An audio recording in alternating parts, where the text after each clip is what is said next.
अस्सलाम वालेकुम एवरीवन। आज का जो टॉपिक है हमारा वो कॉमन सेंस के ऊपर है कि हम लोग कॉमन सेंस क्यों नहीं यूज़ करते। छोटी छोटी चीज़ों के ऊपर हम लोग जो है lack of decisions in decisions की तरफ चले जाते हैं और बिल्कुल बेसिक चीज़ें होती हैं जो हम इग्नोर कर जाते हैं। तो क्या क्या आपने डिसाइड किया फवाद, आज क्या इशू क्या है ये हमारा एज अ पाकिस्तानी? अच्छा, हम इसको थोड़ा सा एनर्जी इससे रिलेटेड ही रहेंगे। हाँ हाँ हम जनरल उसमें नहीं जाएंगे, हम हाँ एनर्जी हाँ से रिलेटेड कॉमन सेंस की बात करेंगे बिल्कुल। कि where do we lack in this scenario in this sphere. और इस एग्जांपल में आपने इसराइल को ज़रूर डाला है। इसराइल की हम बात इसलिए करेंगे क्योंकि एनर्जी डिपेंडेंस उन्होंने तो गेन कर लिया है अपना। हाँ तो हम एज एग्जांपल लेंगे, उसे और भी बहुत से कंट्रीज़ ने किया है, बट वो बिल्कुल। एक ऐसा कंट्री है जो बहुत ही वो है, उसको चारों तरफ से उसके ऊपर बहुत प्रेशर होता है। तो अगर उसने मुश्किल हालात में गेन कर लिया तो हम हमारा तो नेबरली फ्रेंडली कंट्रीज़ बना चले सकते हैं। हमारा भी नहीं है, पर हमारे पे भी हमारे प्रेशर भी उतना बहुत ही है, प्रेशर पर होता है। हम फिर भी कुछ करने को राज़ी नहीं हम है। फिर भी कुछ नहीं करते। हाँ तो खैर हम उसकी एग्जांपल एज अ कोई उसमें रिलीजियस बात कोई इस तरह की नहीं होगी। तो कोई भी कंट्री कर सकता है, उन्होंने किया है और हज़ारों ने किया है, तो हम भी बिल्कुल उन्हीं में से बन सकते हैं जो एनर्जी बिल्कुल। डिपेंडेंस गेन कर ले।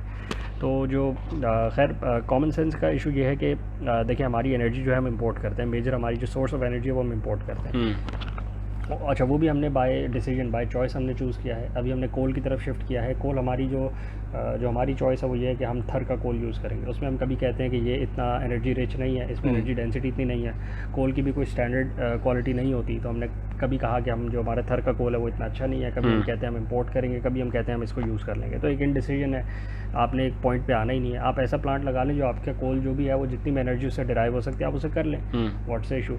दूसरा कॉमन सेंसिकल एक बात ये थी कि हमने नेचुरल गैस को जब यूज़ करवाया for cars, for vehicles, for mobility, ये पकड़ लें इसको, तो इन 2000 रफली 4 और 5। बिल्कुल अर्ली 2000s में हमने जब इसको इंट्रोड्यूस करवाया तो किसी ने ये प्लानिंग नहीं करी कि नेचुरल गैस रिजर्व जो है वो हम उसको किसी अच्छे काम में ला सकते हैं, उसको किसी और इंपॉर्टेंट काम में ला सकते हैं। मोबिलिटी तो लोगों ने प्राइवेट सेक्टर ने करनी है, वो मोबिलिटी अपनी खुद ही सस्टेन करवा लेंगे, वो बेशक डीजल बेस्ड हो, पेट्रोल बेस्ड हो, ऑयल बेस्ड हो, हाइब्रिड बैटरी बेस्ड हो या इलेक्ट्रिसिटी बेस्ड हो। तो आप एनर्जी रिजर्व्स को तो आप यूज़ करते हैं फॉर नेचुरल जो आपका डिफेंस मैकेनिज्म्स होते हैं आपके ना, ये कंटिजेंसी प्लान्स में आते हैं कि fuel source number 1 let's say fuel furnace oil, fuel source number 2 natural gas reserves of our own, fuel source number 3 hydroelectric, source number 4 wind, source number 5 solar, source number 6 nuclear। ये तो contingency plan एक मुल्क ने device करना है ना। तो अगर एक मुल्क सोचेगा कि जो नेचुरल गैस के हमारे रिजर्व्स हैं उसको हम लोगों को ट्रांसपोर्ट के लिए दे देते हैं, उससे हमारी पॉपुलैरिटी में इजाफा होगा और उससे लोगों को चीप ट्रांसपोर्ट भी अवेलेबल होगी। बट उससे नुकसान ये होगा कि जो नेचुरल रिजर्व्स हैं, नेचुरल रिजर्व्स तो एक बहुत आपके वो एक बड़ी मुश्किल से मिलते हैं ना। एक नेचुरल रिजर्व को अगर आप डिप्लीट कर देंगे तो दोबारा से क्रिएट करना तो it's not possible for you. ये रिन्यूएबल सोर्स नहीं है, नॉन रिन्यूएबल सोर्स है। अगर रिन्यूएबल सोर्स है, let's say hydro electric power है आपके पास और वो रिन्यूएबल है, तो फिर आप उसकी कंटिजेंसी प्लान भी बनाते हैं, उस पर भी डेवलपमेंट फेजेस के पूरे आप प्रोजेक्ट की टाइमलाइंस बनाते हैं और पूरा एक प्लान बनाते हैं कि हमने अगले 5 सालों में इतने बनाने हैं और हाइड्रो इलेक्ट्रिक पावर प्लांट्स बनाने हैं हमने, और फिर उनको हमने इस तरह एक्सपैंड करना है, इस तरह रेनोवेट करना है, इस तरह अपग्रेड करना है, इस तरह उनको मेंटेन करना है और इस तरह अपनी कैपेसिटी में हमने इजाफा करना है। क्योंकि हमारे जो हाइड्रो इलेक्ट्रिक पावर प्लांट्स लग सकते हैं वो तो इंप्लीमेंट हो सकते हैं। तो हमारे एंड पे एज अ नेशन ना हम अपनी रिन्यूएबल सोर्सेज पे ज़्यादा फोकस करते हैं, हम ना नॉन रिन्यूएबल सोर्सेज पे ज़्यादा फोकस करते हैं। हमारी कोशिश होती है कि हम पॉलिटिकल गेन्स के लिए इन सारी चीज़ों को हम साइडलाइन कर दें, शॉर्ट टर्म गेन्स की तरफ। एज अ नेशन हमारी जो फोकस होता है वो शॉर्ट टर्म गेन्स के ऊपर होता है, पॉलिटिकल पॉपुलैरिटी के ऊपर होता है। अच्छा, B it a political person और नॉन पॉलिटिकल पर्सन, और बी इट द ब्यूरोक्रेट्स और B it any other sector of the society जिसके पास ये पावर होती है कि वो कोई ऐसे प्लान्स लेकर आए जो डिवाइस करे जिससे एनर्जी सेक्टर को हम थोड़ा सा बूस्ट करें। तो उसमें मेजर प्रेफरेंस यही होती है कि शॉर्ट टर्म गेन्स हासिल कर ली जाए। उसमें नुकसान इन द लॉन्ग रन उसी नेशन का होता है जहाँ पे ये डिवाइस हो रहे हों। तो हमारे पास कोई रिसोर्सेज की कमी नहीं है in terms of energy independence, in terms of energy resources, energy fuel. Hydro electric भी हमारे पास अबंडेंटली अवेलेबल है। आप देख सकते हैं एग्रेरियन इकॉनमी है ना, हम एग्रेरियन इकॉनमी इसीलिए क्योंकि हमारे पास पानी की सोर्स अवेलेबल है। पानी हमारे पास ना होता तो हम सहारा होते, हम डेजर्ट होते। तो डेजर्ट होते तो हम कह सकते थे कि हम we can not produce energy by using hydro electric stores या हाइड्रो इलेक्ट्रिक मीन्स। तो पानी तो हमारे पास मौजूद है, हम उसी से तो काश्तकारी सारी करते हैं अपनी, तो उसी पानी को हम यूज़ करके अपनी एनर्जी को प्रोड्यूस कर सकते हैं। बट आप देख लें पानी हम कितना ज़ाया करते हैं, लाइनिंग हमारी कैनाल्स की वो जो 100 साल पहले गोरे ने करके दी गोरे ने जो थोड़ी बहुत करी थी वो करी थी। उसके बाद अभी पंजाब में कुछ साल पहले प्रोजेक्ट एक लॉन्च हुआ था और उसका भी पता नहीं क्या बना क्या नहीं बना, और पूरे मुल्क में होना चाहिए। और नहीं, हम फ्लडिंग करते हैं, हम वाटरिंग नहीं करते। फ़र्क होता है ना, ड्रिप इरिगेशन की तरफ तो हम सोचते नहीं, हम फ्लडिंग कर देते हैं। बिल्कुल, हम कितना पानी ज़ाया होता है। बिल्कुल, पानी मैसिव लेवल्स पे ज़ाया होता है। फिर हमारे जो कैनाल्स है वो लाइन नहीं है, ये एक और प्रॉब्लम है। फिर अभी एक रिसेंट इनिशिएटिव है, इंडिया ने भी लिया है कि जो कैनाल्स हैं उसके ऊपर सोलर पैनल्स के फ्रेम्स लगवा कर उस पर सोलर पैनल्स इंस्टॉल कर रहे हैं। अच्छा, इसमें कोई भी एक लेमैन कह सकता है कि सोलर पैनल्स तो आप नॉर्मल ग्राउंड पे भी लगा सकते हैं, आप कैनाल्स के ऊपर क्यों लगा रहे हैं? तो बात बिल्कुल जेन्युइन होगी। ये फिजिबिलिटी स्टडी तो अब उसी ने करना है जो इसको प्रपोज़ कर रहा है कि हाउ बेनिफिशियल इज़ इट। फ़ायदा उसका ये है जो प्रपोज्ड है कि क्योंकि आप कैनाल्स के ऊपर शेडिंग देंगे तो जो वाटर की इवेपरेशन है वो रिड्यूस होगी, वो सब्सटैंशियली रिड्यूस होती है। डायरेक्ट सनलाइट इंसिडेंस से बहुत ज़्यादा इवेपरेशन होती है, और अगर आप इनडायरेक्ट हीट मैकेनिज्म्स के थ्रू इवेपरेशन करवाएं तो वो जो भी पानी इवेपरेट होता है वो सरफेस सोलर पैनल पे टच करके बैक साइड पीवीसी शीट होती है वो वापस कंडेंस होकर ड्रिप बैक भी कर सकता है। तो any how it is beneficial, but हम एज ए नेशन ये काम उस वक्त कर सकते हैं जब हम अबंडेंट सोलर पैनल्स की इंस्टॉलेशंस नॉर्मल ग्राउंड पे कर लें। इस इनिशिएटिव को गवर्नमेंट लॉन्च कर सकती है, बट आपको पता है हर गवर्नमेंट इनिशिएटिव का यहाँ पे क्या हाल होता है और क्या हशर होता है। उसके लिए तो पहले तो हम कैनाल्स बनाएंगे, उसके बाद उसके ऊपर सोलर लगाएंगे ना। हमारे कैनाल्स ही टूट गए हमारे सारे, के पानी का उन्हीं के अंदर ही इतनी लीकेज है कि वो आपने क्या करना है। बिल्कुल, तो we have a massive room for improvement. हमारे पास एक अनलिमिटेड एवेन्यूज़ है जहाँ पे हम वर्क कर सकते हैं। लेकिन जैसे यूएस को लैंड ऑफ अपॉर्चुनिटी कहते हैं ना, पाकिस्तान तो उससे कहीं ज़्यादा कहीं बड़ी लैंड ऑफ अपॉर्चुनिटी, क्योंकि यहाँ कुछ भी नहीं है। यहाँ तो कचरा उठाने से आप शुरू कर लें और फिर ऊपर तक जाते रहें। यहाँ तो कोई भी काम नहीं हुआ अभी तक, बिल्कुल, और कोई कर भी नहीं रहा, और कोई कंटिन्यूसली प्रोफेशनलिज्म के साथ काम कर ही नहीं रहा। बिल्कुल, neither the state nor the private sector, सब इसी तरह बस लगे हुए हैं चल सो चल में। सबका बस रेवेन्यूज़, प्रॉफिट्स, और वो भी ऐसे अनसस्टेनेबल प्रॉफिट्स जिससे ना मुल्क को फ़ायदा होता है बिल्कुल, और ना उस कंपनी को फ़ायदा होता है। शॉर्ट टर्म फ़ायदा सब लगे हुए हैं, दोनों के शॉर्ट टर्म। अब टेक्सटाइल देख लें, सबसे बड़ी एक्सपोर्ट का जो इंडस्ट्री है हमारी, कब से हम सुन रहे हैं पाकिस्तान टेक्सटाइल पे चल रहा है, बचपन से सुन रहे हैं, 20-30 साल हो गए, फिर वहीं खिलो जाती है आगे। 5 साल बाद जैसी गवर्नमेंट जो है रोकती है अपने इंसेंटिव देना, इनको ये रुक जाते हैं बिल्कुल। इनका बिजनेस प्लान ही नहीं बन पाता गवर्नमेंट के इंसेंटिव के easy way out. Short term में ये है कि सब्सिडाइज नहीं होना चाहिए ना। हाँ, हर वक्त इनको सब्सिडी चाहिए, तो पूरा मुल्क फिर इनको सब्सिडी देता रहा है सिर्फ इसलिए कि डॉलर बना के दे रहे हैं। नहीं, गलत अप्रोच है, बिल्कुल clear cut short term approach है। कॉमन सेंस नाम की चीज़ नहीं है। अगर आपकी इंडस्ट्री सस्टेनेबल ही नहीं है विदाउट सब्सिडी, तो फिर आपकी इंडस्ट्री आप मिसमैनेज कर रहे हैं। बड़ी क्लियर सी बात है। ये नहीं है कि वो सब इंडस्ट्री बेकार है। टेक्सटाइल की आज भी डिमांड है, ग्लोबली डिमांड है। अगर आपकी इंडस्ट्री विदाउट सब्सिडी नहीं चल सकती, वो सस्टेनेबल नहीं है, तो then it is you who is at fault. आपने उसमें मशीनरी को इन्वॉल्व भी नहीं किया, आपने ज़्यादा हाईली टेक्नोलॉजिकल प्रोडक्ट्स की प्रोडक्शन ही नहीं करी, जिसकी प्रोडक्ट आपने वैल्यू एडिशन नहीं करी अपने प्रोडक्ट में। आपने की जो गुड्स है उनकी फिनिशिंग जो है वो हल्की है, वो कम्पीट नहीं कर सकती मार्केट में। तो किसके मसाले? इंडस्ट्री के मसाले ना। इंडस्ट्री इन बातों को ईजी लेती है। इंडस्ट्री की आप मशीनरी देख लें, वही 100 साल पुरानी मशीनरी आज भी यूज़ कर रहे हैं। टेक्नोलॉजिकल एडवांसमेंट को समझते ही कुछ नहीं है। नई मशीन्स को लाने को प्रेफर ही नहीं करते, वो पुराने कचरे की मशीन्स चलाते रहेंगे, या फिर स्क्रैप की मशीनें बाहर से ले आएंगे ये समझ के कि स्क्रैप है, ये सस्ता पड़ेगा हमें। बट ये नहीं सोचेंगे कि जो एंड प्रोडक्ट है, जो फाइनल प्रोडक्ट है, उसकी फिनिशिंग अगर हम ज़्यादा बेहतर कर ले तो हम कितना कॉम्पिटिटिव हो जाते हैं in the global market. Pakistani market को तो आप कचरा भी बेच सकते हैं, क्योंकि पाकिस्तानी मार्केट में तो कंज्यूमर को इतना फ़र्क ही नहीं पड़ता ना। But in the global market जब कम्पीट करना है तो फिर इंटरनेशनल स्टैंडर्ड्स पर कम्पीट करना है। तो खैर ये मसाइल हैं।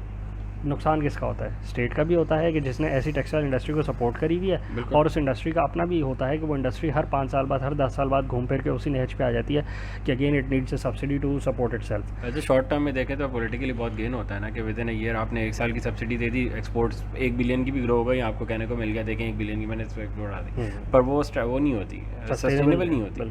और वो एज अ बिजनेस ओनर आपको भी तो देखना चाहिए ना। चलो वो गवर्नमेंट है, वो पॉलिटिकल गेन्स के लिए कर लिया, एज अ बिजनेस ओनर आप भी तो देखें कि बिजनेस तो आपका है ना, उसको तो आपने सस्टेन करना है ना, आपके भी तो प्रॉफिट जा रहे हैं। पर अगर आप इतने बेहोश से हो जाएं कि आप बोले नहीं मैं चलाऊंगा ही तब जब गवर्नमेंट सब्सिडी देगी, वरना मैं चलाऊंगा ही नहीं, जाओ कर लो जो करना है, तो बिल्कुल सिंसेरिटी की बात आ गई। कोई सिंसेरिटी अगर होती तो कोई प्रॉपर कोई लॉन्ग टर्म गोल्स सेट किए हुए होते, स्टेट ने भी इनसे सेट करवाए हुए होते, और इन बिज़नेस के भी लॉन्ग टर्म सस्टेनेबल गोल्स होते, जिसमें प्रोजेक्शंस होती कि इतनी हम ग्रोथ करेंगे, इतना हम रेवेन्यू जनरेट करेंगे, इतने प्रॉफिट्स हमारे पास होंगे, इतने हम री इन्वेस्ट करेंगे, और इन्हीं री इन्वेस्टमेंट के थ्रू हम इतनी अपनी जो टेक्नोलॉजी है उसको इतना इम्प्रूव करेंगे, इतना हम एक्सपोर्ट बेसिस के ऊपर जाएंगे। सिर्फ प्रोडक्ट को एक्सपोर्ट करना ही तो काम नहीं है ना। अगर टेक्सटाइल इंडस्ट्री अपनी प्रोडक्ट जो फिनिश गुड है उसको एक्सपोर्ट कर रही है तो ठीक है, है वो तो एक बात है ही है, बट जो टेक्नोलॉजी है, आप while producing your own products, जिस टेक्नोलॉजी की बेस पे आप प्रोड्यूस कर रहे हैं गुड्स को, वो भी तो एक्सपोर्ट होती है ना। आप नई मशीन अगर डेवलप करते हैं इन हाउस, तो मशीन्स भी तो एक्सपोर्ट होती है ना। Who is doing that? Almost close to nobody. तो जब कोई इन बातों पे भी नहीं आएगा, सिर्फ प्रोडक्ट के ऊपर रहेगा कि प्रोडक्ट बेच के पैसे उठा लो और फिर उन पैसों को किसी और मुल्क में पार्क कर लो, इस मुल्क पे क्योंकि वो टैक्स फ्री है, क्योंकि एक्सपोर्ट हमारे लिए इतनी वैल्यूएबल है, क्योंकि हम कुछ करते ही नहीं एक्सपोर्ट, तो वो जो एक्सपोर्ट सब्सिडी लेके करता है हमारे लिए वही बहुत बड़ा प्लेयर बन जाता है कि this is the most valuable player, इसको टैक्स इंसेंटिव दे दो, इसको सर पे बिठा लो। तो एज अ नेशन हमारी प्रायोरिटीज़ थोड़ी सी हिली हुई हैं। कॉमन सेंस का इस्तेमाल हम बहुत लो करते करते ही नहीं हैं। है। बिल्कुल, जब पॉलिसीज़ हमने बनानी होती है और उन पॉलिसीज़ को इम्प्लीमेंट करवाना होता है, तो कॉमन सेंस यूज़ नहीं करते, short veg out, corners cut short करते हैं, कोशिश करते हैं कि पॉलिटिकल गेंस हासिल कर लें या फिर पॉपुलैरिटी हासिल कर लें। और एज बिजनेस ओनर्स भी हमारी यही कोशिश होती है कि हम वो चीज़ बेचते हैं जिससे हमें शॉर्ट टर्म में हमें फ़ायदा हो जाए, but in the long run हमें एज ए नेशन हमें फ़ायदा ना हो। इसकी एक प्राइम एग्जांपल हमारे पास इन द सोलर इंडस्ट्री है, मौजूद है, कि ऑनरेड सिस्टम्स को सेल किया है कंपनीज़ ने। ये बात रिपीटेडली हम कहते रहे। बिल्कुल। ऑनरेड सिस्टम सेल क्यों करने की नौबत आई? क्योंकि उसकी वजह बड़ी क्लियर सी, हम बार बार रिपीट कर चुके हैं, ऑनरेड सिस्टम सस्ता पड़ता है। 10 किलोवाट का ऑनरेड सिस्टम को कंपेयर करें ऑफ ग्रिड या हाइब्रिड सिस्टम से, तो वो सस्ता पड़ता है।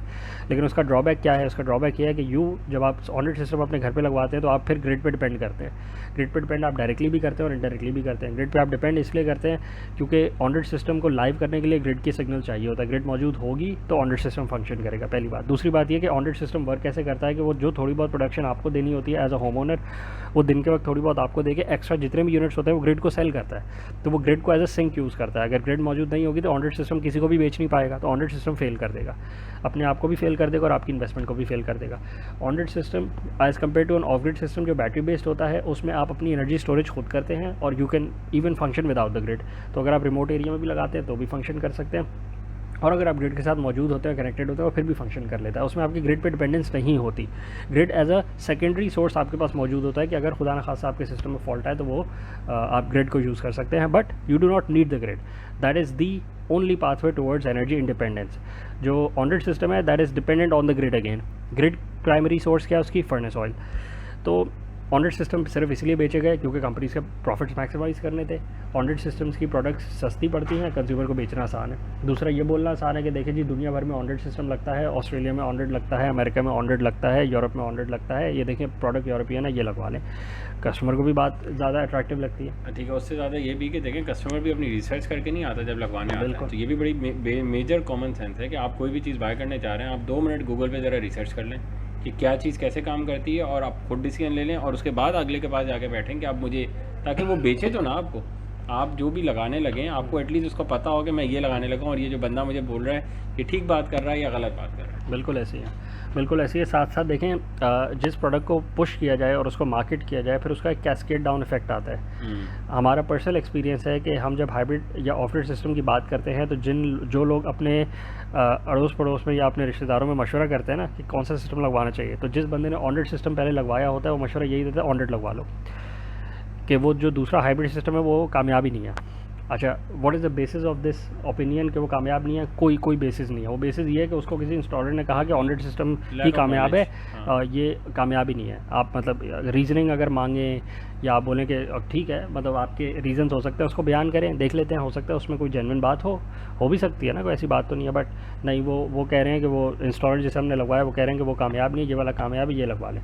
तो यही तो असल मसला है। इंस्टॉलर की बेसिस पे अगर आपने सारी अपनी तीर चलाने हैं तो इंस्टॉलर तो वही कहेगा जो उसके प्राइमरी इंटरेस्ट में है, मॉनेटरी इंटरेस्ट में है। उसके मॉनेटरी इंटरेस्ट में ये है कि आपको सस्ते से सस्ता सिस्टम बेचे, ताकि आप एज अ कस्टमर उसको ये ना बोल सकें कि आप सिस्टम महंगा दे रहे हो, वो सस्ता दे रहा है। भाई एक नॉर्मल लेमैन को तो नहीं पता, एक जो आपका हाइब्रिड सिस्टम है 10 किलोवाट का, अगर वो समझ लें कि 15 लाख रुपए का है और दूसरी जगह दूसरा बंदा दे रहा है उनको 10 लाख रुपए का, वही 10 किलोवाट, तो अब कंपेयर करवा लें बेचारे लेमैन को। उसको कैसे समझाएंगे आपके 15 लाख में क्या चीज़ दे रहा हूँ और 10 में क्या दे रहा हूँ? तो बोलेगा 10 वाला ले लो। बिल्कुल, तो इजी वे आउट दोनों के लिए, बेचने के लिए भी और ख़रीदने के लिए भी। बिल्कुल। तो ठीक है, कोई मसला नहीं है, यही हुआ ना। जब आपने खुद भी नहीं कुछ सोचा और उसने भी आपको आराम से भेज दिया, तो ठीक है, तो go for it। तो हुआ क्या, पिछले 6 साल से पाकिस्तान जो सिस्टम लगवाता रहा वो सेकंड ग्रेड सिस्टम था as compare to a higher product which was available in the market. और अब वो सारे टेंशन में आ गए। सारे टेंशन में आएंगे, आगे जाके भी आएंगे। अब क्या मसला चल रहा है जी, नेपरा ने रेट रिवाइज कर दिया। नेपरा हाँ रेट जी। रिवाइज करके दिखाए ज़रा, नेपरा ऑफ ग्रेड सिस्टम के रेट रिवाइज करके दिखाए। नेपरा ऑफ ग्रेड सिस्टम से रिलेशन ही नहीं है उसका कोई। बिल्कुल। नेपरा अपना काम जाने, ऑफ ग्रिड सिस्टम अपना काम जाने, वो रिवाइज करके दिखाया कि जी आपका जो सोलर पैनल है उसका मैं रेट इतना रखूंगा। कर ही नहीं सकते, रिलेशन ही नहीं है। इंडिपेंडेंस इसी को कहते हैं ना, डिपेंडेंस इसको कहते हैं कि आप किसी के साथ रिलेटेड हैं और लिंक्ड हैं और फिर आप उसको सेल करेंगे या उससे परचेज करेंगे और फिर वो रूल सेट करेगा, क्योंकि they will be the bigger player. आप तो बहुत छोटे से प्लेयर हैं। 10 किलोवाट का सिस्टम लगा के आप क्या यूनिट 1000-1200 यूनिट एक्सपोर्ट कर देते हैं और 1000-1200 यूनिट आप उनसे कंज्यूम भी करते होंगे। तो आप मतलब हु आर यू, आप कैसे ये अज्यूम कर सकते हैं कि ग्रिड या जो नेशनल ग्रिड की कंपनी है वो आपके फेवर में रूल निकालेगी? वो कभी भी नहीं निकालेगी, वो तो हमेशा बायस्ड रहेगी अपने इंटरेस्ट के लिए। तो गलत सिस्टम भेजा गया, कॉमन सेंस यूज़ ही नहीं करी गई, ना कस्टमर के एंड पे यूज़ करी गई, ना इंस्टॉलर के एंड पे यूज़ करी गई, ना उन कंपनीज़ के एंड पे करी गई जो प्रोडक्ट इंपोर्ट कर रहे थे। प्रोडक्ट भी वो इंपोर्ट करी जो आसानी से आ गई है, कोई रिसर्च ही नहीं करी, कोई ऐसी प्रोडक्ट लाई ही नहीं जो पाकिस्तान के रिक्वायरमेंट सेंट्रिक हो। पाकिस्तान ग्रिड की जो एनर्जी ग्रिड है उसमें अनरिलायबिलिटी जो है उसकी बेसिस पे तो प्रोडक्ट वो होनी चाहिए जो इसके लिए मैच करे। सिर्फ ऑनरेट सिस्टम तो यहाँ फेल है। तीसरी बात, बड़ी से बड़ी कंपनी के पास आप चले जाएं जो इंपोर्ट करती है प्रोडक्ट, उससे बैठ के बात कर लें लोड साइजिंग के ऊपर। हमारा पर्सनल एक्सपीरियंस है, जो लोग 6 साल पहले इंपोर्ट कर रहे थे प्रोडक्ट्स को मैसिव क्वांटिटीज़ में, they were the biggest players in Karachi. Zero technical knowledge on how load sizing works. बेशक इसी फील्ड से रिलेटेड हो, इंजीनियरिंग फील्ड से रिलेटेड हो, एनर्जी फील्ड से रिलेटेड हो, but zero knowledge, zero technical experience. ये पता नहीं है कि एसी का क्या लोड होता है और अगर ऑफ ग्रिड सिस्टम है तो उसमें लोड साइजिंग कैसे करनी है, वो किस किस डिवाइस को पावर दे सकता है, उसमें ट्रिपिंग फीचर क्या है, सर्च कब आता है, सर्च को कैसे मैनेज करना है। तो अगर जो इंडस्ट्री को लीड कर रहे हैं अगर उनका एक्सपीरियंस ही ज़ीरो होगा तो फिर वो वही प्रोडक्ट लाएंगे जो सेल हो सकती है, तो फिर वो सेलमैन बन जाएंगे। They won't be the technical experts in their field. तो फिर यही हुआ पाकिस्तानी मार्केट में, आपने देखा वही इन्वर्टर्स ज़्यादा सेल किए गए जो ऑन ग्रिड सिस्टम से। ठीक है, they are not useless but they are an inferior product compare to what is again available in the market. हम ऐसी बात नहीं कर रहे कि किसी ऐसी प्रोडक्ट की बात करें जो अभी रिसर्च एंड डेवलपमेंट की फेज़ में हो, जिस पर भी वर्क हो रहा हो, जो कमर्शियली अवेलेबल ना हो। हम उसी प्रोडक्ट की बात करें जो कमर्शियली अवेलेबल है इन पाकिस्तान, बट कंपनीज़ के एंड पे और कस्टमर के एंड पे उसको प्रेफर नहीं किया गया, उस प्रोडक्ट को प्रेफर किया गया जो which is not as beneficial. तो खैर अगेन कॉमन सेंस की बात है, अगर आप थोड़ी सी रिसर्च कर लें, ऑनलाइन चले जाएं और ज़रा अनबायस्ड अंदाज से अगर आप अपने बायसेस को हटाकर, अगर आपका बैटरी के अगेंस्ट कोई बायस है तो फिर यू आर नॉट अ जज of which systems work better. नहीं, टेक्नोलॉजी के खिलाफ किस चीज़ का बायस है? आपको क्या पता कि आज जो टेक्नोलॉजी है वो कहीं ज़्यादा बेहतर है। अब आप बोलते हैं गाड़ियाँ ठीक ही नहीं होती, आप पता नहीं किस में बैठे हो सकता है आज से 30 साल पहले 50 साल पहले FX में बैठे हो, आप बोले इनकी जो है सेफ्टी ठीक नहीं होती। आप आज की बात करेंगे ना कि टेक्नोलॉजी जिसकी भी हम बात कर रहे हैं वो आज किस स्टेज पे खड़ी हुई है, उसके बाद आप कह सकते हैं कि ये मैंने यूज़ करी 2022 का प्रोडक्ट मुझे ठीक नहीं लगा। ठीक है सर, आपको नहीं लग सकता, सही बात हो सकते हैं बिल्कुल, पर अगर आपने नई चीज़ यूज़ ही नहीं करी और आप पुराने की बेसिस पे कह रहे हैं, अगेन वही बात जो पाकिस्तान में मोस्टली लोगों के साथ हुआ है कि वो गाड़ियों की बैटरियाँ यूज़ करके अब वो बैटरियों से ही दूर भाग गए, बिल्कुल, क्योंकि आपने प्रोडक्ट ही गलत चूज़ किया। इसमें प्रोडक्ट का भी कोई मसला नहीं है, आपको बेचा ही गलत किया। और जो सब मार्केट में प्रोडक्ट भी यही था, कोई और प्रोडक्ट भी नहीं था। वही बात है, वही प्रोडक्ट लाते हैं ये जो प्रोडक्ट ज़्यादा बिकता है, तो उसमें ये आपको गलत बेचा गया। बिल्कुल, क्योंकि आपको भी पता नहीं था कि क्या खरीद रहा हूँ मैं। बिल्कुल, जब आपको पता ही नहीं था, उसने आपको बेच दिया, तो सारे ही एक जैसे चल रहे हैं। आज भी मर्जी है, बिल्कुल, आज भी कंज्यूमर के पास ये ऑप्शन है कि वो अड़ जाए, वो बोले मुझे ऑन ग्रिड से अगर इफ़ ही फील्स के मुझे प्रोडक्ट ए उसे चाहिए ही नहीं और उसे प्रोडक्ट बी चाहिए, तो वो अड़ जाए ना। वो बोले भाई जब प्रोडक्ट बी अवेलेबल होगा मैं तब लूँगा। देखें, वो अड़ेगा तब जब वो अपनी रिसर्च कर चुका होगा। आपके पास कितनी क्वेरीज आती हैं जिन्होंने अपनी रिसर्च करी हुई होती है, उनको वही प्रोडक्ट चाहिए होता है और वो उस पर सेटिस्फाई रहते हैं। और जिनको आप बोलते रहें उनको पता ही कुछ नहीं होता। नहीं, वो किसी और की बेसिस पे ओपिनियन अपना सेट करके बोलते हैं कि वो चीज़ कामयाब है और वो चीज़ कामयाब नहीं है, और फिर जब एक्चुअली लगवाते हैं और एक्सपीरियंस करते हैं फिर तबीयत साफ़ हो जाती है कि यार ये तो वो चीज़ ही नहीं है जो प्रॉमिस की गई, ये जिसकी बातें की गई। ऑन ग्रिड सिस्टम बेहतरीन सिस्टम होता है, रिलायबल है, तो रिलायबल तो है, बट ग्रिड फेल होने के चक्कर में बंद भी तो हो जाता है ना। ये बातें 4 साल पहले तक तो कोई भी नहीं कहता, 3 साल पहले अभी भी कोई प्रॉपर्ली आपको ऑन ग्रिड सिस्टम देते हुए जो बात आपको क्लियरली बता दे कि भाई सबसे पहली बात ये होती है ऑन ग्रिड सिस्टम अगर आपने लगाना है तो सबसे पहली बात हमारी बताने की होती है वेल एंड गुड पहली बात आपके जहन में ये होनी चाहिए, ऑन ग्रिड सिस्टम लाइट जाने पे बंद हो जाएगा। बस ये इन्फॉर्मेशन नंबर 1 है जो आपको दी जाएगी। उसके बाद हम बात कर सकते कि हैं कि कितनी यूनिट बनाएगा, कितनी बचत करेगा, वो सारी बातें बात क्योंकि है। आप इसको एक्सेप्ट करें पहले। आप एक्सेप्ट करें, if you are fine with it we can go ahead, very easy way out. क्योंकि बहुत सारे कस्टमर्स हैं उनके पास जनरेटर्स लगे हुए हैं और वो यूज़ दैट जनरेटर्स, उनको कोई ज़ाया issue नहीं करना नहीं। चाह रहे, उनको इशू नहीं है, उनके लिए बेस्ट है। Well अब and जिसके पास नहीं है वो माइंड में सोच के बैठा हुआ है कि मैं सोलर चलाऊंगा बिल्कुल और ऐसे ही जनरेटर नहीं चलाना पड़ेगा, और बाद में उसको पता चलता है कि भाई ये हुआ मेरे साथ। बिल्कुल ऐसे ही है, Then बिल्कुल ऐसे ही। मिसगाइड करने का क्या फ़ायदा है? कोई दीन ईमान की खुदा ना खास्ता कमी तो नहीं हो जाएगी, कुछ सेल कम हो जाएगी तो क्या कुछ भी मसला नहीं है? होगा। कुछ भी नहीं होएगा। थोड़ा सा भरोसा रखें कि जो सेल जो कस्टमर ने आपसे कुछ ख़रीदना है वो ख़रीदेगा। आपके झूठ बोलने से तो कोई फ़र्क नहीं पड़ता ना, बिल्कुल सच बोलें और क्लियरली ले आउट कर दें कि ये चीज़ें हैं, ये बेनिफिट्स हैं, ड्रॉबैक्स।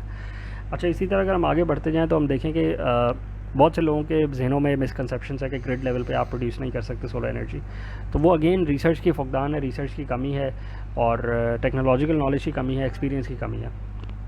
कोई डिमीनिंग बात नहीं है, बट बायस अपने अंदर रख लेना किसी भी टेक्नोलॉजी के अगेंस्ट या किसी भी प्रोडक्ट के अगेंस्ट, वो एक अलग बात है। आप फेयर एनालिसिस करें, फेयर कंपैरिजन करें और टेक्निकल नॉलेज की बेस पे अगर आप कोई ओपिनियन सेट करते हैं तो दैट इज़ फाइन। बट अगर आपके अंदर बायस हो कि नहीं सोलर बहुत मैस लेवल पे नहीं लग सकता, या हाइडल बहुत मैस लेवल पे नहीं लग सकता, या न्यूक्लियर बहुत मैस लेवल पे नहीं लग सकता, तो फिर you need to have a technological backing against it. कोई रीजनिंग होनी चाहिए ना जिसकी कोई साइंटिफिक बैकिंग हो। दुनिया भर में गीगावाट आवर कैपेसिटी के सोलर प्लांट्स लग चुके हैं, लग रहे नहीं है, लग चुके हैं, and they've been using it for many years now. Israel की एग्जांपल हमने इसलिए दी थी क्योंकि उनका एक रीजन है जिसको उन्होंने टोटली सोलर ड्रिवन कर लिया है। इसी तरह चाइना के बहुत सारे रीजन्स हैं जिनको उन्होंने सोलर ड्रिवन कर लिया है और they're independent from the grid, they use the grid only as a backup source. और रिमोट एरियाज़ में तो ग्रिड मौजूद ही नहीं है, ग्रिड की ट्रांसमिशन लाइन बिछाने की एक बेकार सी कॉस्ट होती है। तो जो लोग समझदार हैं, जिनकी फिजिबिलिटी स्टडी में बात समझ आ जाती है उन्हें कि ग्रिड को ना यूज़ किया जाए, इंडिपेंडेंट सोर्स से ही प्रोड्यूस कर लिया जाए, उसमें मिक्स कर लें आप हाइडल, सोलर, विंड, तो फिर आप रिन्यूएबल सोर्सेज की बेस पे आप फुली ऑफ द ग्रिड जा सकते हैं। ऑस्ट्रेलिया तक में बहुत सारे रीजन्स हैं जहाँ पे ऑफ द ग्रिड सॉल्यूशंस लगे हुए हैं, प्राइवेट कंज्यूमर लेवल पे भी लगे हुए हैं और इंडस्ट्रियल लेवल पे भी लगे हुए हैं, और यूनाइटेड स्टेट्स में तो बहुत सारे लगे हुए हैं। ये उन रीजन्स की बात हो रही है जहाँ पे अबंडेंट सोर्स ऑफ सनलाइट है। कनाडा की बात इसलिए ज़्यादा नहीं होती क्योंकि कनाडा में अबंडेंट सनलाइट नहीं है। इसी तरह Swedish region, Norway, Scandinavian region में सोलर की बात इसलिए नहीं ज़्यादा होती क्योंकि वहाँ पे अबंडेंट सनलाइट नहीं है।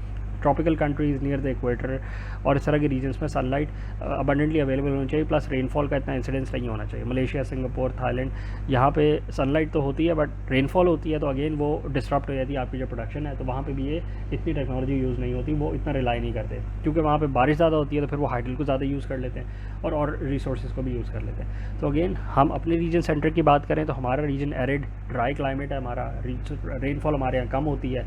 इस साल बहुत ज़्यादा हुई है, कभी कभी इंटरमीडिएटली बहुत ज़्यादा हो जाती है, बट ओवरऑल जनरली हमारा ड्राई एरिड रीजन है। तो एरिड रीजन होने की वजह से हमारी जो सनलाइट इंसिडेंस है वो भी बहुत ज़्यादा है। तो अगर हम कॉमन सेंस यूज़ करें तो हमारे लिए जो मोस्ट वाइबल सोर्स बनती है at this point in time, जो जिसकी टेक्नोलॉजिकली मेच्योरिटी भी आ चुकी है और प्रोडक्ट भी अवेलेबल है मार्केट में, तो वो सोलर टेक्नोलॉजी बनती है। आप कोई बायस अपने दिल में डाल के बोले कि नहीं बनती तो वो that is there issue.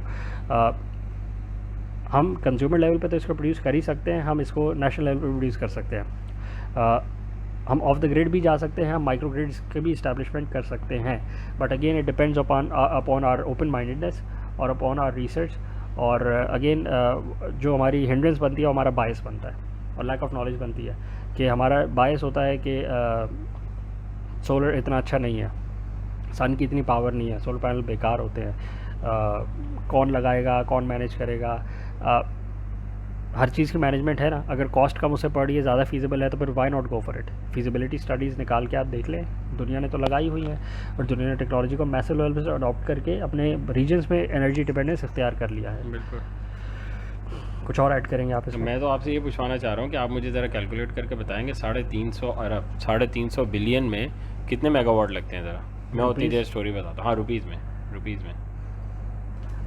350 billion rupees. हाँ, ये तो कैलकुलेट करना पड़ेगा, ज़रा कर लेना आप, क्योंकि मैं उतनी देर बताता रहता हूँ कि अभी फंड्स जो हैं वो जारी हो रहे हैं जिसमें इन्होंने अपडेट करने हैं अपने ट्रांसफार्मर्स को 500 kVA के। सही है। तो 350 अरब रुपए जो आप लगाने लगे हैं, तो इसमें तो कुछ ठीक ठाक मेगावाट लग जाएंगे आपके, और वो आपको अगले 25 साल तक देते रहेंगे इलेक्ट्रिसिटी, वो भी फ्री में क्या होता है, कितने 2 रुपये 3 रुपये पड़ती है, 3 रुपये पड़ती है रफली। तो क्या 19 रुपये की बातें हो रही हैं, रफली क्या बन रहा है, 350 अरब रुपए की बात हो रही है। और आज ही की न्यूज़ में था कि 43 मेगावाट 43 मेगावाट रफली, तो इसको आप रख लें 40 से 50 मेगावाट के दरमियान। दैट्स डिसेंट अमाउंट यार, अच्छा, 40 से decent 50 मेगावाट। तो अगर ये छोटी छोटी गवर्नमेंट्स 300 अरब रुपए दे के ये 50 मेगावाट लगवा सकती हैं, तो ये तो बहुत ज़्यादा माइक्रो ग्रिड लेवल पे आप फ़ायदा कर सकते सकती हैं। है, हाँ। बिल्कुल कर सकते हैं। अगर आप अच्छा, ट्रांसमिशन अब देखें, ट्रांसमिशन से प्रोडक्शन तो नहीं होती ना। अब देखिए फ्लड की वजह से अगर सिंध सारा तबाह हो ही गया है और बहुत सारे स्टेशन हमारे ख़राब हो गए हैं और पानी घुस गया है, तो आप अभी अकल कर लें कि अब आगे से हम उनको जो है अपना डिसेंट्रलाइज ग्रिड्स बना के उनको आगे कर देते हैं सोलर पे, ताकि उनको बिजली सस्ती मिल जाए। कितना फ़र्क आ जाएगा, solar plus hydel plus wind plus जो भी मिल ग्रिड, रहा है, जो भी चारों मिल रहा चीज़ों है। को मिक्स कर लें आप। बिल्कुल, देखें कुछ नहीं होगा तो लोड कम हो जाएगा ना। जहाँ पे आप कह रहे हैं कि आज के मैं 1000 kVA का ट्रांसफार्मर लगाऊंगा, आपका लोड भी तो कम हो गया ना। बिल्कुल कुछ और नहीं कर सकते आप, लोगों को बोल सकते हैं जो नए घर बना रहे हैं, तुम सोलर लगाते रहो, हम तुम्हें पेमेंट कर रहे हैं, आपको ग्रिड कम लगाना पड़ेगा, आपके वहाँ से बच जाएगी, लाइन लॉसेस कम बिल्कुल होंगे ऐसी आपके। है, बिल्कुल ऐसी है। तो अब अगर नेशनल डिज़ास्टर हो ही गया तो उसका एडवांटेज उठा लें। बिल्कुल ऐसी है। एक और बात मैं ऐड कर दूं इसमें कि अगर कोई सोलर की बात करे कि ये कंप्लीट सोल्यूशन नहीं है, कि अगर 24 आवर्स का बैकअप आपको चाहिए तो कंप्लीट सोल्यूशन नहीं है, तो इसमें दो ऑप्शंस है। एक ऑप्शन ये होता है कि आप 6 to 8 आवर्स की इंडिपेंडेंस इख्तियार कर लें फ्रॉम द ग्रिड मौजूद रहेगी उस रीजन में, बट क्योंकि आपके पास सनलाइट 6 से 8 आवर्स की अवेलेबल होगी, तो आप 6 से 8 आवर्स के लिए इंडिपेंडेंट हो जाएंगे फ्रॉम द ग्रिड। ये हो गया वो सिस्टम जिसमें बैटरी बैंक्स मैसिव लेवल्स पे एनर्जी स्टोर नहीं अवेलेबल, जो आपको बाकी 18 घंटे या 16 घंटे का बैकअप देंगे। ये भी चीज़ इंप्लीमेंट हो चुकी है और मैसिव लेवल पे इंप्लीमेंट हो चुकी है दुनिया में कि independent from the grid you can go for solar energy, जो आपको 8 घंटे का रिलीफ दे देती है फ्रॉम द ग्रिड, जिसका मतलब है 8 घंटे के लिए ग्रिड ने आपको प्रोड्यूस नहीं करनी एनर्जी देनी, तो ग्रिड अपनी लोअर लेवल्स पर प्रोडक्शन करके बाकी रीजन्स को दे सकती है, जो again depend on the grid. दूसरा ऑप्शन आपके पास हमेशा मौजूद रहता है, जो दुनिया ने मैसिव लेवल पर अडॉप्ट किया है, बट पाकिस्तान में थोड़ा सा ओपन माइंडेडनेस कम है, तो you can always use energy stores, battery sources as 24 hour backup systems. आप ओवरसाइज करके सिस्टम को बैटरी बैंक्स में एनर्जी स्टोर करके उसको 24 आवर्स यूज़ कर सकते हैं। This is not a thing of the past, it is meaning it is a thing of the past, it is not only talk, this has been implemented throughout the world. बहुत सारे regions ने इस चीज़ को adopt करके और बहुत successful level पे adopt करके किया है। आप देख सकते हैं बैटरी टेक्नोलॉजी पे मैसिव रिसर्च हो रही है, मैसिव डेवलपमेंट हो रही है, gigawatt hour battery banks available हैं, कस्टमाइज्ड होते हैं, ऑफ द शेल्फ नहीं होते, क्योंकि depends on the microgrid, depends on the region. Customize करके उसकी टेम्परेचर मेंटेनेंस, बाकी सारी रीजन्स, बाकी सारी चीज़ों को देख के कस्टमाइज़ करके बनाया जाता है, but none the less they are available. बिल्कुल, there are massive level companies which are providing solutions for such energy storage. तो हमारा बायस है और हमारी लैक ऑफ नॉलेज है और हमारे लैक ऑफ कॉमन सेंस है जो हमें पीछे धकेल देता है। बिल्कुल, बड़े 3 major nation as a nation हमें पीछे धकेल के बैठा हुआ है। आज भी हमारे अंदर कॉमन सेंस नहीं है कि हम उन रिसोर्सेज को यूज़ कर लें जो हमारे पास नेचुरली अवेलेबल है। और अभी एक दिन बात हो रही थी किसी बंदे से, तो वो कह रहे थे कि हम इस पे वर्क कर रहे हैं कि जो विंड कॉरिडोर है जंपीर वाली, हमने वहाँ प्लांट लगाया हुआ है, तो हम उसको वहाँ पे यूनिट को सेल करके हम ख़रीद लें यहाँ पे कराची की बेस पे, तो हमको इसका मैकेनिज़्म डिराइव कर रहे हैं। तो अगेन डूएबल चीज़ है, you can always do it, it's better than doing nothing, but decentralized based energy generation का, जिसमें ट्रांसमिशन लाइन से आपकी जान छूट जाए, उसका जो बेनिफिट है वो हमेशा सेंट्रलाइज्ड सिस्टम से ज़्यादा ही रहेगा।